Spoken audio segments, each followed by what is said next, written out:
Hello everybody, welcome to Civil Step. So in our lecture series of previous year questions, we are discussing the subject of modern Indian history और आज हम towards freedom and partition का topic discuss करेंगे जिसमें हम 1939 से 1947 तक की events को discuss करते हैं।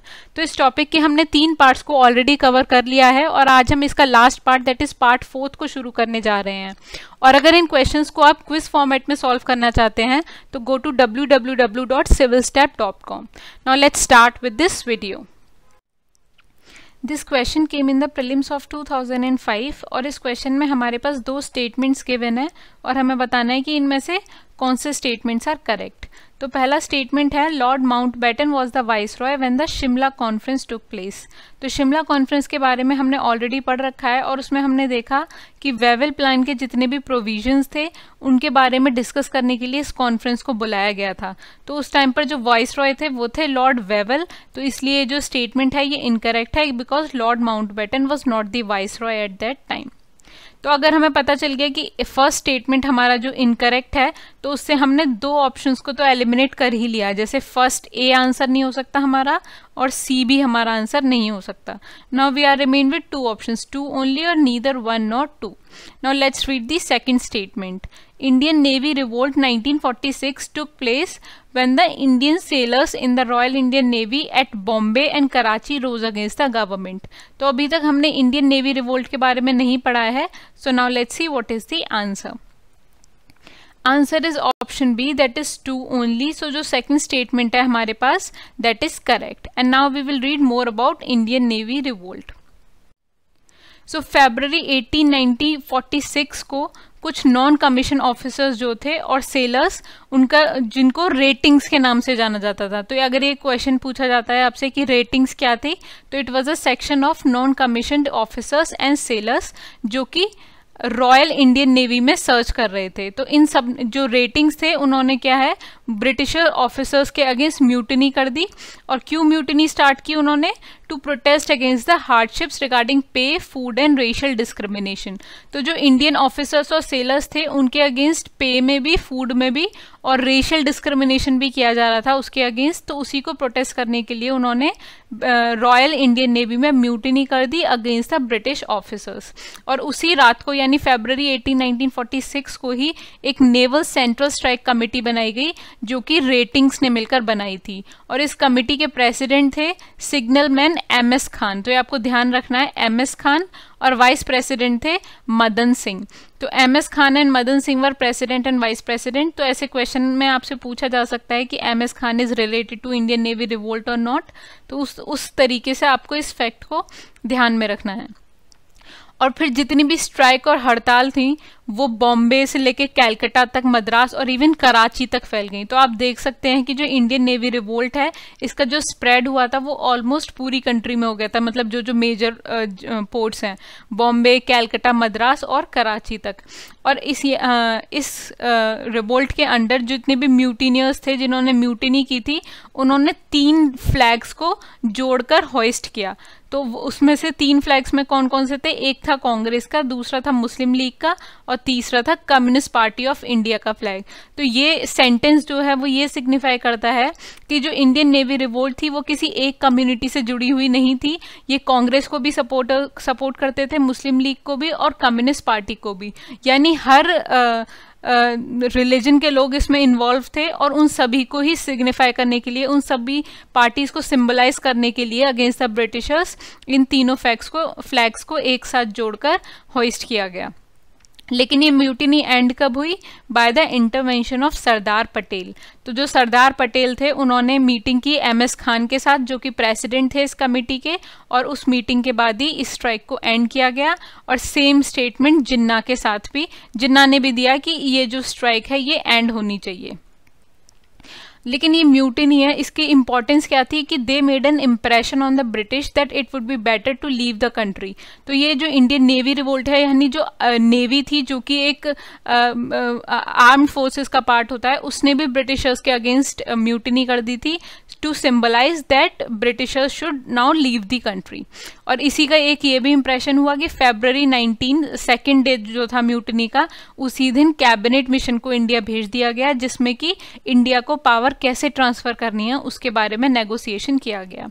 So it was all about Indian navy revolt. इसमें कुछ फैक्ट्स हैं, जैसे कौन प्रेसिडेंट था, कौन वाइस प्रेसिडेंट था, कब ये स्टार्ट की गई थी, किसके इंटरवेंशन से इसको एंड किया गया। तो ये जो कुछ फैक्ट्स हैं ये आपको ध्यान में रखने हैं, ये आपसे क्वेश्चन पूछा जा सकता है यूपीएससी में। Now let's move to our next question. This question came in the prelims of 2017 और इसमें इंडियन फ्रीडम स्ट्रगल से रिलेटेड कुछ इवेंट्स दिए हुए हैं और हमें उन्हें क्रोनोलॉजिकल सीक्वेंस में लगाना है। तो first is mutiny in royal Indian navy, second is quit India movement launched and third is second round table conference. तो इन तीनों इवेंट्स के बारे में हमने ऑलरेडी पढ़ रखा है। तो हम जानते हैं कि जो सेकंड राउंड टेबल कॉन्फ्रेंस हुई थी वो 1931 में हुई थी, क्विट इंडिया मूवमेंट लॉन्च हुआ था 1942 में, और जो रॉयल इंडियन नेवी में म्यूटिनी हुई थी जिसके बारे में हमने अभी प्रीवियस स्लाइड में पढ़ा वो 1946 में हुई थी। तो अगर हमें इन्हें क्रोनोलॉजी में अरेंज करना है तो we can arrange them as 3। सबसे पहले 3 वाला इवेंट हुआ, देन 2 वाला इवेंट हुआ, देन फर्स्ट वाला। So correct sequence is 3, 2, 1, hence C is the answer here. Now let's move forward. तो अब हम बात करेंगे पार्टीशन ऑफ इंडिया की। तो अभी तक जितने भी पार्टीशन का बिल्डअप हो रहा था कि बहुत सारे ऑफर्स आए थे, बहुत सारे मिशंस ब्रिटिश गवर्नमेंट की तरफ से सेंड किए गए थे, तो फाइनली पार्टीशन ऑफ इंडिया की जो बात है वो कहाँ से स्टार्ट हुई। तो जिस टाइम पर इंडिया का पार्टीशन हुआ था उस टाइम पर जो वाइस रॉय थे वो थे लॉर्ड माउंटबेटन, और जो प्राइम मिनिस्टर थे ब्रिटेन में वो थे क्लीमेंट एटली, और इंडियन नेशनल कांग्रेस के जो प्रेसिडेंट थे उस टाइम पर वो थे JB कृपलानी। तो ये जो तीनों हैं ये बहुत ही इंपॉर्टेंट फैक्ट्स हैं, आपसे क्वेश्चन में पूछे जा सकते हैं। तो पहले हम डिस्कशन करेंगे क्लीमेंट एटली के स्टेटमेंट का, जो कि ब्रिटेन के प्राइम मिनिस्टर थे उस टाइम पर।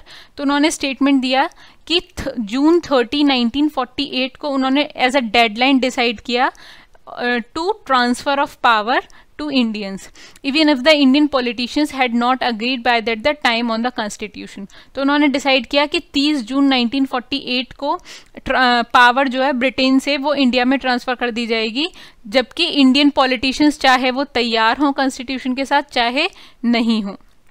ठीक है, और ब्रिटिशर्स ने ये भी कहा कि जो पावर है वो या तो किसी सेंट्रल गवर्नमेंट के हाथ में दी जाएगी या फिर जो एग्जिस्टिंग प्रोविंसेस में जो गवर्नमेंट है उनके हाथ में दे दी जाएगी। ठीक है, अगर कॉन्स्टिट्यूएंट असेंबली जो है वो फुली रिप्रेजेंटेटिव नहीं है। तो फुली रिप्रेजेंटेटिव का मतलब क्या था कि जो मुस्लिम लीग थी वो कांग्रेस के साथ एग्रीमेंट नहीं करना चाहती थी, उनकी किसी भी डिमांड में उनके साथ शामिल नहीं होना चाहती थी। तो अगर कॉन्स्टिट्यूएंट असेंबली में मुस्लिम मेजॉरिटी प्रोविंसेस जो हैं वो अगर शामिल नहीं होंगे तो ब्रिटिशर्स ने बोला कि वो उन प्रोविंशियल गवर्नमेंट्स को ही पावर ट्रांसफर कर देंगे। तो ये वाला जो प्लान था, ये वाला जो प्रोविजन था, इससे क्या हुआ, that symbolizes the balkanization of the country, यानी कंट्री को बहुत सारी प्रोविंसेस में बांटने का जो प्रोविजन आया वो यही था, और वो क्लीमेंट एटली के स्टेटमेंट में आया था। ठीक है, और इसमें यह भी कहा गया कि जो ब्रिटिश पावर और ऑब्लिगेशन है प्रिंसली स्टेट्स के रिलेशन में वो सारी खत्म हो जाएंगी with the transfer of power. लेकिन उसमें यह भी सिग्निफाई किया कि इसका मतलब ये नहीं है कि ब्रिटिश पावर या ऑब्लिगेशन जो प्रिंसली स्टेट के रिलेशन में है वो किसी जो सक्सेसर गवर्नमेंट होगी उसको मिल जाएंगी, नहीं। यानी princely states were free to decide for themselves. ठीक है, जो माउंटबेटन थे वो वेवल को एज अ वाइसरॉय रिप्लेस करेंगे, और इस स्टेटमेंट में ही क्लियर हिंट दी गई पार्टीशन की भी, और इवन बैल्कनाइजेशन ऑफ द कंट्री। बैल्कनाइजेशन मतलब छोटे छोटे टुकड़ों में कंट्री को बांटने की जो प्रोविजन आया, जो बात कही गई, वो क्लीमेंट एटली के स्टेटमेंट में ही कही गई थी। Now let's move forward. So जब जो क्लीमेंट एटली का स्टेटमेंट आया था उस पर कोई भी बात नहीं बनी, ना ही कांग्रेस ने उस पर कुछ एक्शन लिया, और जो मुस्लिम लीग थी उन्होंने तो सिविल डिसोबीडियंस मूवमेंट स्टार्ट कर दिया था। तो इसलिए फिर माउंटबेटन प्लान आया 3 जून 1947 को, जो कि वाइसरॉय माउंटबेटन लेकर आए थे। और इस प्लान के अंडर जो इम्पोर्टेंट पॉइंट्स थे वो पहला था कि जो पंजाब और बंगाल की लेजिस्लेटिव असेंबली हैं वो 2 ग्रुप्स में मिलेंगी, एक हिंदू का ग्रुप होगा और एक मुस्लिम का ग्रुप होगा, और वो पार्टीशन पर वोट करेंगी। तो अगर सिंपल मेजॉरिटी से किसी भी ग्रुप ने पार्टीशन के लिए वोट कर दिया तो उस प्रोविंस को जो है पार्टीशन कर दिया जाएगा। तो पंजाब और बंगाल की ही प्रोविंसेस को क्यों चुना गया, क्योंकि इन्हीं प्रोविंसेस में जो है मुस्लिम मेजॉरिटी थी और इन्हीं को ही बांट के पाकिस्तान बनाने की बात चल रही थी। तो उन्होंने डिसाइड किया कि पंजाब और बंगाल के हिंदू लोग अलग बैठेंगे एक मीटिंग में और मुस्लिम्स अलग बैठेंगे और फिर वो वोट करेंगे कि पार्टीशन इन प्रोविंसेस का होना चाहिए या नहीं। तो अगर किसी भी ग्रुप ने ये वोट कर दिया कि हाँ पार्टीशन होना चाहिए सिंपल मेजॉरिटी से, तो उस प्रोविंस का पार्टीशन कर दिया जाएगा। और अगर पार्टीशन होता है तो 2 डोमिनियन और 2 कंस्टिट्यूएंट असेंबली बनाई जाएंगी। तो यहाँ पर हमें ध्यान देना है कि यहाँ पर 2 डोमिनियंस बनाने की बात की गई थी और ना कि पूर्ण स्वराज की, ना कि कंप्लीट इंडिपेंडेंस की बात नहीं कही गई थी, डोमिनियन की बात कही गई थी। तो जो माउंटबेटन प्लान है उसमें डोमिनियन का प्रोविजन आया था। और अगर हम डिस्कस करें कि पहले कांग्रेस ने जो है जो डोमिनियन की डिमांड थी वो पहले ही रिजेक्ट कर दी थी कि हमें डोमिनियन नहीं चाहिए, we want complete independence now. तो अब हम देखेंगे कि कांग्रेस ने इसको क्यों एक्सेप्ट कर लिया, इस टाइम पर माउंटबेटन प्लान में डोमिनियन को क्यों एक्सेप्ट कर लिया। तो इसके कई रीजंस हैं। पहला रीजन तो ये है कि जो डेडलॉक हो गया था मुस्लिम लीग और कांग्रेस की डिमांड के बीच, उसको तोड़ने का कोई और तरीका नहीं था, इसलिए उन्होंने डोमिनियन को स्टैब्लिश कर लिया। साथ में जो डोमिनियन के साथ उनके पास एक इमीडिएटली एक ट्रांसफर ऑफ पावर हो गया था, तो उसके लिए भी, उस रीजन की वजह से भी उन्होंने डोमिनियन को एक्सेप्ट कर लिया। ठीक है। और जो सिंध की प्रोविंस है वो अपने लिए अलग डिसीजन लेगी, ये एक प्रोविजन आया माउंटबेटन प्लान में। साथ में जो नॉर्थ वेस्ट फ्रंटियर प्रोविंस का एरिया है और सिलहेट डिस्ट्रिक्ट जो है बंगाल का, तो जो रेफरेंडम्स होंगे इन 2 प्रोविंसेस में या इन 2 एरियाज में, तो इन एरियाज के साथ क्या होगा वो रेफरेंडम के अकॉर्डिंग डिसाइड किया जाएगा। तो ये इंपॉर्टेंट पॉइंट्स हैं माउंटबेटन प्लान के। ठीक है। Since the Congress had considered a unified India, all their other points would be met, namely, तो कांग्रेस जो थी वो एक यूनिफाइड इंडिया को चाहती थी, लेकिन उनके जो और पॉइंट्स हैं उनको जोड़ के देखा गया, क्योंकि कांग्रेस चाहती थी कि पार्टीशन नहीं हो, लेकिन माउंटबेटन प्लान में पार्टीशन की बात कही गई थी, लेकिन और जो डिमांड्स थी कांग्रेस की उन सबको पूरा किया गया, जैसे कि independence for princely states ruled out, they would join either India और पाकिस्तान। तो इससे पहले हमने देखा जो क्लीमेंट एटली का स्टेटमेंट आया था उसमें यह था कि जो प्रिंसली स्टेट्स हैं वो अपने इंडिपेंडेंस के लिए रूल कर सकती हैं, वो अपने अलग स्टेट बना सकती हैं, अलग नेशन बना सकती हैं, लेकिन ये जो प्रोविजन है इसको माउंटबेटन प्लान में खत्म कर दिया गया। यानी जो प्रिंसली स्टेट होंगी या तो उनको इंडिया में शामिल होना पड़ेगा या तो उनको पाकिस्तान में शामिल होना पड़ेगा। और जो बंगाल की इंडिपेंडेंस थी उसको भी रूल आउट कर दिया गया और हैदराबाद पाकिस्तान के अंडर आ जाएगा, इस कंडीशन को भी रूल आउट कर दिया गया। तो इस कंडीशन में माउंटबेटन ने कांग्रेस का सपोर्ट किया और ये भी इसमें आया है कि जो फ्रीडम मिलेगी वो अगस्त 15, 1947 को मिलेगी और बाउंड्री कमीशन एक सेटअप की जाएगी पार्टीशन को इफेक्ट करने के लिए, यानी कौन से एरियाज इंडिया में जाएंगे, कौन से एरियाज पाकिस्तान में जाएंगे, इसको डिसाइड करने के लिए एक बाउंड्री कमीशन भी सेटअप हुई। तो ये जो सारी डिमांड्स हैं ये कांग्रेस की मान ली गई और जो मुस्लिम लीग की डिमांड थी कि उनको पाकिस्तान बनाना था उस डिमांड को मान लिया गया, पाकिस्तान को क्रिएट करने का प्रोविजन दिया गया माउंटबेटन प्लान में। लेकिन कांग्रेस की जो पोजीशन थी कि उनको यूनाइटेड कंट्री चाहिए थी, तो इस माउंटबेटन प्लान के अंडर पाकिस्तान को जितने ज़्यादा से ज़्यादा छोटा बनाया जा सकता है उस पर ध्यान दिया गया। यानी इसमें सारी कांग्रेस की भी बातों का ध्यान दिया गया कि उनकी क्या क्या डिमांड्स थी उनको भी माना गया और जो मुस्लिम लीग की डिमांड थी कि उनको अलग पाकिस्तान चाहिए था उसको भी माना गया, लेकिन कांग्रेस को यूनिफाइड इंडिया चाहिए था, इसलिए उन्होंने पाकिस्तान को छोटे से छोटा बनाने की कोशिश की। तो जो माउंटबेटन फॉर्मूला है उसने इंडिया को डिवाइड तो किया, लेकिन जितनी ज़्यादा मैक्सिमम यूनिटी वो रिटेन कर सकते थे बिना कॉन्स्टिट्यूशनल डेडलॉक के उसको अचीव किया। तो माउंटबेटन प्लान की इंपॉर्टेंस इसलिए बहुत ही ज़्यादा है इंडिया के पार्टीशन में। इंडिया के पार्टीशन किस तरीके से हुआ ये सारे प्रोविजंस माउंटबेटन प्लान में ही आए थे and this plan came on June 3, 1947। Then July 5, 1947 को इंडियन इंडिपेंडेंस एक्ट आया और ये ब्रिटिश पार्लियामेंट ने पास किया था, जो कि माउंटबेटन प्लान पर बेस्ड था। और इस एक्ट को रॉयल एसेंट मिली जून 18, 1947 को, और इस एक्ट को इम्प्लीमेंट किया गया ऑन अगस्त 15, 1947 को। और इस एक्ट में दिया गया कि 2 इंडिपेंडेंट डोमिनियंस बनाई जाएंगी, इंडिया के नाम से और पाकिस्तान के नाम से, अगस्त 15, 1947 से। और जो दोनों डोमिनियंस हैं इनके गवर्नर जनरल होंगे, जो कि इस एक्ट के ऑपरेशन को एक्ट के इफेक्टिव ऑपरेशन के लिए रिस्पॉन्सिबल होंगे। The Constituent Assembly of each new dominion was to exercise the power of the legislature of that dominion। तो उसमें ये भी बोला गया कि जो Constituent Assembly होगी इन दोनों डोमिनियन की, वो पावर्स देखेगी लेजिस्लेचर वगैरह की, और जो सेंट्रल लेजिस्लेटिव असेंबली उस टाइम पर एग्जिस्टेंट थी और काउंसिल ऑफ स्टेट्स थे, वो ऑटोमेटिकली डिसॉल्व हो जाएंगे। तो सेंट्रल लेजिस्लेटिव असेंबली और काउंसिल ऑफ स्टेट्स को ख़त्म कर दिया जाएगा, और उसकी जगह जितनी भी लेजिस्लेचर का काम है वो कंस्टिट्यूएंट असेंबली देखेगी दोनों डोमिनियंस के, ठीक है। और ट्रांजिशनल पीरियड के लिए, जब तक कि कॉन्स्टिट्यूशन प्रिपेयर नहीं होता है, तब तक दोनों डोमिनियंस जो हैं उनमें गवर्नेंस जो है वो गवर्नमेंट ऑफ इंडिया एक्ट 1935 के अकॉर्डिंग की जाएगी। तो ये जो प्रोविजंस हैं ये इंडियन इंडिपेंडेंस एक्ट में आए, जिससे इंडिया और पाकिस्तान को इंडिपेंडेंट कर दिया गया और पार्टीशन कर दिया गया, ठीक है। तो इसी एक्ट के under Pakistan became independent on August 14, well India got its freedom on August 15, 1947। और मोहम्मद अली जिन्ना जो थे वो पहले गवर्नर जनरल बने पाकिस्तान के, और इंडिया ने जो है लॉर्ड माउंटबेटन से रिक्वेस्ट की, so that's why Lord Mountbatten to continue as the governor general of India. तो जब ये दोनों डोमिनियंस जो है वो इंडिपेंडेंट हो गए, तो इंडिया के जो पहले इंडिपेंडेंट इंडिया के जो पहले गवर्नर जनरल थे वो बने लॉर्ड माउंटबेटन, और पाकिस्तान के गवर्नर जनरल बने पहले Mohammad Ali Jinnah. So this was all about partition of country. That's how India was partitioned. Or now we will see question based on this topic. So this question came in the prelims of 1998, और इस question में हमसे पूछा गया है कि the Indian National Congress agreed in 1947 to the partition of the country mainly because, तो 1947 में जो इंडियन नेशनल कांग्रेस थी उसने पार्टीशन के लिए अग्री हो गई थी, वो सहमति दे दी थी। तो ऐसा क्यों हुआ? क्योंकि इससे पहले जो इंडियन नेशनल कांग्रेस है वो पार्टीशन के लिए तैयार नहीं थी।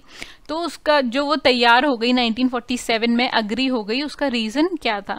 First is the principle of two nation theory was then acceptable to them. Second, it was imposed by the British government and the Congress was helpless in this regard. Third, they wanted to avoid large-scale communal rights, and fourth, India would have otherwise lost the opportunity to attain freedom. तो हमने देखा था कि जब partition को reject कर दिया था कैबिनेट मिशन प्लान में, तो उसके बाद जो मुस्लिम लीग थी उसने सिविल डिसोबीडियंस मूवमेंट को स्टार्ट कर दिया था, और पूरी कंट्री में कम्युनल रायट्स फैल गए थे।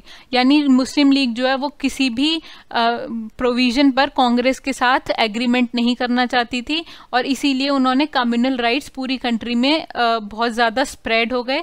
तो इसी चीज़ को अवॉइड करने के लिए इंडियन नेशनल कांग्रेस ने फिर 1947 में पार्टीशन को एक्सेप्ट कर लिया, क्योंकि उनके अकॉर्डिंग और कोई दूसरा रास्ता नहीं था। So C is the answer here.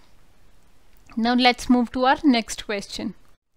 This question came in the prelims of 2000, and question is, as an alternative to the partition of India, Gandhiji suggested to Mountbatten that he postpone granting of independence, invited Jinnah to form the government. Third, invited Nehru and Jinnah to form the government together, and fourth is invite the army to take over for some time. तो जब partition of India के अलावा कोई और रास्ता नहीं बचा था, तो गांधी जी ने एक ऑल्टरनेटिव दिया कि जिन्ना को गवर्नमेंट फॉर्म करने के लिए इनवाइट किया जाए। यानी कंट्री का पार्टीशन मत करो, लेकिन पूरी एक यूनिफाइड इंडिया में अगर जिन्ना मान जाता है तो invite Jinnah to form the government. लेकिन ये वाला जो प्रोविजन था वो गांधी जी का कांग्रेस ने भी रिजेक्ट कर दिया, और सारी पार्टीज ने इसको रिजेक्ट कर दिया। That's why this was not adopted by Mountbatten. So B is the answer here. Now let's move to our next question. This question came in the prelims of 2000 and the question is the Balkan plan for fragmentation of India was the brainchild of. तो जो Balkan plan आया था India को balkanization करने के लिए जो plan आया था वो इनमें से किसने बनाया था, किसका आइडिया था वो? Winston Churchill, M A. Jinnah, Lord Mountbatten और वी.पी. मेनन. तो अभी हमने पढ़ा कि जो लॉर्ड माउंटबेटन थे वो उस टाइम पर वाइस रॉय थे और उसी टाइम पर जो है कंट्री को balkanization करने का प्लान आया था. So C is the answer here. Now let's move to our next question. This question came in the prelims of 1996 और इस क्वेश्चन में हमारे पास दो स्टेटमेंट्स गिवन है. First is assertion statement, second is reason statement और हमें बताना है कि ये दोनों स्टेटमेंट्स इनमें से कौन से ऑप्शन को जस्टिफाई करते हैं. तो जो असर्शन स्टेटमेंट है वो कहता है कि जो ब्रिटिश सॉवरेनिटी थी वो इंडिया के इंडिपेंडेंट होने के बाद भी कंटिन्यू की गई, एग्जिस्ट करती थी. तो ये जो स्टेटमेंट है ये टोटली इनकरेक्ट है क्योंकि इंडिया के इंडिपेंडेंट होने के बाद इंडिया में कोई भी ब्रिटिश सोवरेनिटी ने कंटिन्यू नहीं किया. सो असर्शन स्टेटमेंट इज रॉन्ग. और रीजन स्टेटमेंट है the British sovereign appointed the last governor general of free India. तो ये वाला जो स्टेटमेंट है वो करेक्ट है. हमने देखा कि इंडिया का जो लास्ट गवर्नर जनरल था दैट वाज लॉर्ड माउंटबेटन और इंडिपेंडेंट इंडिया के भी फर्स्ट गवर्नर जनरल वो ही बने. तो जो लास्ट गवर्नर जनरल थे लॉर्ड माउंटबेटन जो थे वो ब्रिटिश सोवरेन ने ही अपॉइंट किए थे. That's why reason statement is correct here. So our answer is A is false but R is true. So D is the answer here. Now let's move to our next question. This question came in the prelims of 2002 और इस question में हमसे पूछा गया है कि जब India का पार्टीशन हुआ था तो उस टाइम पर इंडियन नेशनल कांग्रेस का प्रेसिडेंट कौन था. हमारे पास ऑप्शंस हैं सी राजगोपालाचारी, जे.बी. कृपलानी, जवाहरलाल नेहरू और मौलाना अबुल कलाम आज़ाद. तो जब मैंने पार्टीशन ऑफ इंडिया का टॉपिक स्टार्ट किया था वहीं मैंने आपको बताया था कि पार्टीशन के टाइम पे इंडियन नेशनल कांग्रेस के जो प्रेसिडेंट थे वो थे J B. Kripalani. So B is the answer here. Now let's move to our next question. This question came in the prelims of 1998 और इस क्वेश्चन में पूछा गया है कि इंडिया के इंडिपेंडेंस के टाइम पर महात्मा गांधी से रिलेटेड ये इनमें से कौन सा स्टेटमेंट करेक्ट है. तो पहला है a member of Congress working committee, second not a member of the Congress, third the president of the Congress and fourth is the general secretary of the Congress. तो जो महात्मा गांधी थे उन्होंने 1934-35 के बाद ही जो एक्टिव पॉलिटिक्स थी वहां से रिजाइन कर दिया था, कांग्रेस से भी रिजाइन कर दिया था और उन्होंने जो हरिजन्स थे, जो डिप्रेस क्लासेस थी, उनके लिए काम करना शुरू कर दिया था. यानी उनको कैसे उनके सोशल स्टेटस को कैसे इम्प्रूव किया जाए, उनको सोसाइटी में कैसे उठाया जाए, उसके लिए उन्होंने वर्क करना शुरू कर दिया था. तो इंडिया के इंडिपेंडेंस के टाइम में जो महात्मा गांधी थे वो कांग्रेस के मेंबर नहीं थे. That's why B is the answer here. तो इस क्वेश्चन को आप ऐसे भी सॉल्व कर सकते थे कि अगर आपको पता है कि महात्मा गांधी ने जो है 1934 के टाइम पर ही कांग्रेस को छोड़ दिया था, तो जो बाकी ऑप्शंस हैं वो सारे कांग्रेस में से रिलेटेड हैं. यानी कांग्रेस वर्किंग कमेटी के मेंबर थे या कांग्रेस के प्रेसिडेंट थे या कांग्रेस के जनरल सेक्रेटरी थे. तो हमें पता है कि कांग्रेस से उन्होंने रिजाइन कर दिया था, तो ये तीनों ऑप्शंस तो अपने आप ही एलिमिनेट हो जाते हैं. That's how B is the answer. Now let's move to our next question. This question came in the prelims of 2000 और इस क्वेश्चन में हमसे पूछा गया है कि पार्टीशन के टाइम पर एक प्रोविंस थी इंडिया में that came forward with a plan for a United and independent existence. तो यूनाइटेड और इंडिपेंडेंट एग्जिस्टेंस का एक प्लान के साथ एक प्रोविंस सामने आई थी जब इंडिया के पार्टीशन की बात चल रही थी. तो वो इनमें से कौन सी प्रोविंस थी? पंजाब, असम, बंगाल और Bihar. So now let's see what is the answer. So answer is option A, that is Punjab was the province who came forward with this plan. Now let's move forward to our next question. This question came in the prelims of 1998 और इस question में हमारे पास कुछ events दिए हुए हैं और हमें उनको करेक्ट सीक्वेंस में लगाना है. तो हमारे पास जो इवेंट्स हैं वो हैं the August offer, the INA trial, the quit India movement and the royal Indian naval ratings report. तो इन चारों इवेंट्स के बारे में हमने ऑलरेडी प्रीवियस स्लाइड्स में पढ़ रखा है, तो आप लोग सब अवेयर हैं इन चारों इवेंट से और हमें इनको करेक्ट सीक्वेंस में लगाना है कि पहले कौन सा इवेंट हुआ था, देन कौन सा इवेंट हुआ था, इस तरीके से. तो इसका आंसर जो आप कमेंट बॉक्स में डाल देंगे सो दैट आप लोगों का रिवाइज भी हो जाएगा और इन चारों इवेंट्स को आप अच्छे से एक्सप्लोर भी कर पाएंगे. So guys, this was it for today's video. तो इस वीडियो के साथ हमने जो टुवर्ड्स फ्रीडम एंड पार्टीशन वाला टॉपिक है उसको कंप्लीट कर लिया है। हमने 4 पार्ट्स में उसको कंप्लीट किया। तो 1947 तक के जो भी इवेंट्स थे वो हमने इस वीडियो में कवर कर लिए हैं। सो टुवर्ड्स फ्रीडम एंड पार्टीशन वाले टॉपिक में हमने 1939 से 1947 तक वाली इवेंट्स देखे थे और उसमें हमने देखा कि कैसे इंडिया का जो पाथ है टुवर्ड फ्रीडम वो कैसे इवॉल्व हुआ था। तो अभी हम उसको रिवाइज करेंगे आपके साथ, सो दैट ये जो चारों वीडियोस हैं वो आपकी रिवाइज हो जाएं और आपके दिमाग में एक टाइमलाइन भी क्रिएट हो जाए कि पहले कौन सा इवेंट हुआ था, देन कैसे हुआ था, तो किस किस तरीके से जो सारे जो चीज़ें हैं वो कैसे इवॉल्व हो पाई थी। तो हम स्टार्ट करेंगे ऑगस्ट ऑफर से, जो कि 1940 में आया था। और ये किस लिए आया था? क्योंकि ब्रिटेन को इंडिया का सपोर्ट चाहिए था सेकेंड वर्ल्ड वॉर में, तो उसके लिए ऑगस्ट ऑफर भेजा गया। और इसमें कुछ प्रोविजंस वो शामिल किए गए जैसे कि इंडिया को डोमिनियन स्टेटस प्रोवाइड किया जाएगा वॉर के बाद, और साथ में जो वाइसरॉय की एग्जीक्यूटिव काउंसिल थी उसको भी एक्सटेंड करने की बात की गई। और उसमें यह भी प्रोविजन रखा गया कि जो वाइसरॉय की एग्जीक्यूटिव काउंसिल है उसमें majority of the Indians establish हो जाएगी, यानी वाइसरॉय की एग्जीक्यूटिव काउंसिल में मेजॉरिटी में इंडियंस को शामिल किया जाएगा। तो ये जो प्रोविजंस हैं ये अगस्त ऑफर में इंट्रोड्यूस किए गए बाय द ब्रिटिश गवर्नमेंट, लेकिन जो इंडियंस थे यानी जो कांग्रेस थी उन्होंने इसको रिजेक्ट कर दिया, क्योंकि उन्होंने बोला था कि जो डोमिनियन स्टेटस है वो हमें एक्सेप्टेबल नहीं है, वी वांट कंप्लीट इंडिपेंडेंस। इसलिए अगस्त ऑफर से कुछ भी रिजल्ट नहीं निकला। तो बाद में फिर 1942 में फिर से क्रिप्स मिशन को भेजा गया under the chairmanship of Stafford Cripps, और इसका भी यही पर्पस था to seek the Indian cooperation in the war.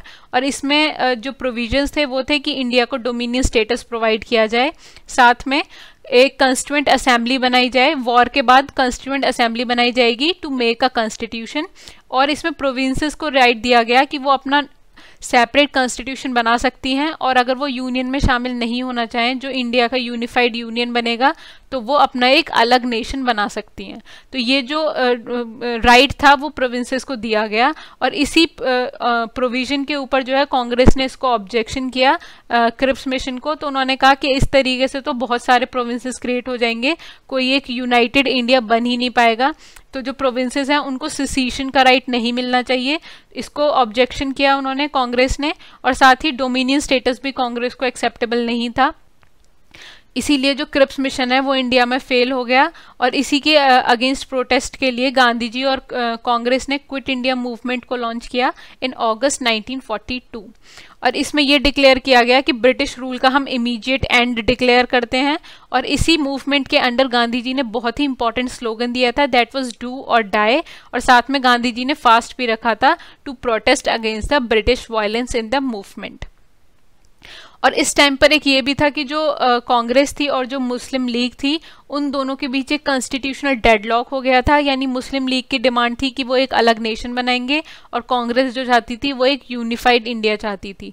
तो ये जो कॉन्स्टिट्यूशनल डेडलॉक एस्टैब्लिश हो गया था उसी को सॉल्व करने के लिए राजगोपालाचारी, जो कि सी राजगोपालाचारी थे, उन्होंने कुछ पॉइंट्स बनाए जिसको राजगोपालाचारी फॉर्मूला के नाम से भी जाना गया, and it was introduced in 1944। तो यहाँ पर क्या था कि मुस्लिम लीग ने कहा कि वी विल एंडोर्स कांग्रेस की डिमांड्स। तो कांग्रेस की जो डिमांड थी सेल्फ गवर्नमेंट की और सेल्फ रूल की, उसको मुस्लिम लीग एंडोर्स करेगी ब्रिटिशर्स के सामने, अगर कांग्रेस जो है वो 2 नेशंस के कंसेप्ट को एक्सेप्ट कर लेती है तो। लेकिन कांग्रेस ने 2 नेशंस के कंसेप्ट को एक्सेप्ट नहीं किया, इसलिए राजगोपालाचारी से कुछ भी सोल्यूशन नहीं निकला कॉन्स्टिट्यूशनल डेडलॉक का। फिर से कॉन्स्टिट्यूशनल डेडलॉक को सॉल्व करने के लिए 2 जो लीडर्स हैं, भूला भाई देसाई जो कि कांग्रेस के लीडर्स थे और लियाकत अली खान जो कि मुस्लिम लीग के लीडर थे, तो इन दोनों के बीच एक पैक्ट हुआ और उसमें एक ड्राफ्ट प्रपोजल किया गया for formation of interim government. तो इंटरिम गवर्नमेंट के फॉर्म करने के लिए एक ड्राफ्ट प्रपोजल दिया गया जो कि कांग्रेस और मुस्लिम लीग साथ में मिलकर बनाएंगी, लेकिन इससे भी कोई भी सेटलमेंट रीच नहीं हुआ कांग्रेस और मुस्लिम लीग के बीच में, सो इट फेल्ड टू।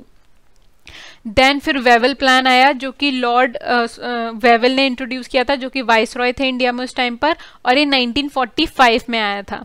और इसका भी रीज़न यही था कि जो ब्रिटिशर्स थे उनको इंडिया का कॉपरेशन चाहिए था वॉर में, और जो ब्रिटेन की एलाइज थी वॉर में जैसे यूएसए हैं, यूएसएसआर हैं, वो भी ब्रिटेन पर प्रेशर बना रही थी to seek Indian cooperation in the war. तो इसमें कई सारे क्लॉजेज आए थे। तो इस सबसे इम्पॉर्टेंट पार्ट ये है कि उसमें यह था कि जो जो हिंदूज हैं और मुस्लिम्स हैं वो इक्वल अमाउंट में जो है उनका रिप्रेजेंटेशन होगा, और जितने भी मुस्लिम्स हैं उनको रिप्रेजेंट करेगी मुस्लिम लीग, और जितने भी हिंदूज हैं उसको रिप्रेजेंट करेगी कांग्रेस। तो कांग्रेस ने इस वाले जो क्लॉज है इस पर बहुत ज़्यादा ऑब्जेक्शन किया, क्योंकि उन्होंने कहा कि इस तरीके से तो जो कांग्रेस है वो एक प्योर हिंदू पार्टी बन के रह जाएगी, जो कि उनके लिए एक्सेप्टेबल नहीं था। तो उन्होंने कहा कि कांग्रेस पार्टी जो है उसको ये राइट मिलना चाहिए कि वो किसी भी कम्युनिटी के पर्सन को इस पार्टी में इंक्लूड कर सकते हैं, जो कि जो वेवल प्लान है उसमें इस प्रोविजन को रिजेक्ट कर दिया गया। साथ में जो वेवल प्लान के जो जितना भी डिस्कशन है जो कि शिमला कॉन्फ्रेंस में हुआ था वो इस इशू पे आकर रुक गया, वो था मुस्लिम रिप्रेजेंटेशन। तो जो मुस्लिम लीग थी वो चाहती थी कि जितने भी मुस्लिम्स हैं उन सबको रिप्रेजेंट जो करे वो मुस्लिम लीग करे, लेकिन कांग्रेस ये नहीं चाहती थी। तो इस पर फिर से एक डेडलॉक स्टैब्लिश हो गया और वेवल प्लान से भी कुछ रिजल्ट नहीं निकला। फिर उसके बाद कैबिनेट मिशन आया इन फरवरी 1946, और इसमें 3 मेंबर्स थे, Pethick Lawrence, sir Stafford Cripps and A V Alexander. और इसका पर्पस क्या था कि इंडिया को ट्रांसफर की जाएगी जो पावर, उसके लिए वेज और मीन्स डिसाइड करने का कि क्या क्या वेज होंगे, क्या मीन्स होंगे। तो उसी सारे इश्यूज पर नेगोशिएट करने के लिए कैबिनेट मिशन को भेजा गया था इंडिया में इन 1946। तो इस मिशन का सबसे इंपॉर्टेंट प्रोविजन जो है वो ये है कि इसमें जो पाकिस्तान की डिमांड थी उसको रिजेक्ट कर दिया गया था, और जितने भी प्रोविंसेस थे उनको 3 ग्रुप्स में डिवाइड कर दिया गया था कम्युनल बेसिस पे। तो जो पहला सेक्शन था उसमें हिंदू मेजॉरिटी की प्रोविंसेस थी, और बाकी बचे जो 2 सेक्शन थे उसमें मुस्लिम मेजॉरिटी की प्रोविंसेस थी। तो इस तरीके से प्रोविंसेस को डिफरेंट ग्रुप्स में बांट दिया गया था। साथ ही कैबिनेट मिशन में ये भी प्रोविजन आया कि एक कॉन्स्टिट्यूएंट असेंबली को फॉर्म किया जाए जो कि इंडिया के लिए कॉन्स्टिट्यूशन को बनाएगी, और साथ में एक इंटरिम गवर्नमेंट के फॉर्म करने का भी प्रोविजन आया। तो इसी कैबिनेट मिशन के बेस पर एक कॉन्स्टिट्यूएंट असेंबली बनाई गई इंडिया में, जिसमें कि 389 मेंबर्स थे। लेकिन बाद में जब पार्टीशन हो गया तो फिर 2 कॉन्स्टिट्यूएंट असेंबली हो गई, एक इंडिया के लिए अगर एक पाकिस्तान के लिए, और जो इंडिया वाली कॉन्स्टिट्यूएंट असेंबली थी उसमें 299 मेंबर्स थे। तो इस तरीके से कॉन्स्टिट्यूएंट असेंबली का फॉर्मेशन हुआ टू ड्राफ्ट अ कॉन्स्टिट्यूशन। बाद में फिर इंटरिम गवर्नमेंट भी फॉर्म की गई। तो जब मुस्लिम लीग जो थी वो किसी भी एग्रीमेंट पे नहीं पहुंच रही थी कांग्रेस के साथ, तो फिर ब्रिटिश गवर्नमेंट ने नेहरू की लीडरशिप में एक इंटरिम गवर्नमेंट को फॉर्म किया जो कि कांग्रेस डोमिनेटेड थी, जिसमें सारे मेंबर्स कांग्रेस के थे सिर्फ लियाकत अली खान को छोड़कर। बाद में फिर मुस्लिम लीग को लगा कि interim government Congress dominated form हो गई है, तो बाद में मुस्लिम लीग भी उसमें आके शामिल हो गई। तो बाद में फिर मुस्लिम लीग के भी मेंबर्स इसमें शामिल कर दिए गए। उसके बाद फिर जो क्लीमेंट एटली ब्रिटेन के प्राइम मिनिस्टर थे उन्होंने ये स्टेटमेंट दिया, और उन्होंने एक डेडलाइन स्टैब्लिश कर दी कि इंडिया को जो पावर ट्रांसफर की जाएगी उसके लिए उन्होंने एक डेट फिक्स कर दी, एंड दैट डेट वाज जून 30, 1948। तो उन्होंने कहा कि इंडिया को जून 30, 1948 को सारी पावर ट्रांसफर कर दी जाएगी, चाहे उनका कॉन्स्टिट्यूशन बना हो चाहे नहीं बना हो। ठीक है। और इस टाइम पर जो वाइस रॉय थे वो माउंट बैटन बन गए थे वेवल को रिप्लेस करके, और साथ में जो बैल्कनाइजेशन की हिंट थी, यानी कंट्री को डिफरेंट बहुत सारे पार्ट्स में, छोटे छोटे पार्ट्स में डिवाइड करने की जो हिंट थी वो भी एटली के स्टेटमेंट में शामिल थी, जिसमें ये कहा गया था कि अगर कोई भी प्रोविंस जो है वो जो यूनियन बनेगा इंडिया का उसमें शामिल नहीं होना चाहती है तो they can make their own nation. तो ये एटली स्टेटमेंट में शामिल किया गया। उसके बाद फिर माउंट बैटन प्लान आया जून 3, 1947 को, और इसमें जिसे फ्रीडम विद पार्टीशन फॉर्मूला के नाम से भी जाना जाता है, और इसमें जो है 2 डोमिनियन बनाने की बात की गई। First dominion was India and second dominion was Pakistan.